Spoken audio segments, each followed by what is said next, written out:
اللي ما راحش القصر ده فعلا فاته كتير قوي، ومحتاجين نعمل له زيارات كتير ونقعد نتفرج عليه وعلى غيره، ونقعد نستمتع بتاريخ بلدنا والتحف المعمارية المتواجدة.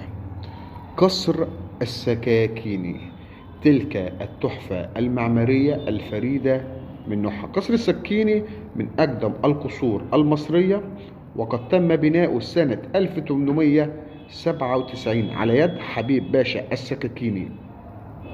يقع القصر في ميدان السكاكيني في وسط مدينة القاهرة، وتحدده في منطقة الظاهر المزدحمة بالسكان والتاريخ العريق، وعرفت بمحطة القصر لاحقا بحي السكاكيني. بنى قصر السكيني على يد المعماري الإيطالي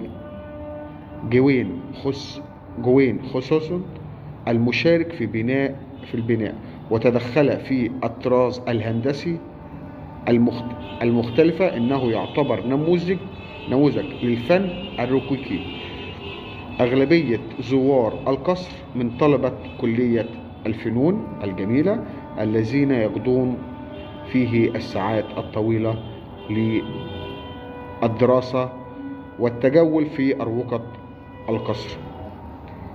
طبعا انت لما تروح هناك انت بتتكلم على تحفة معمارية فريدة من نوعها، سواء هو او غيره، يعني سواء هذا القصر او غيره.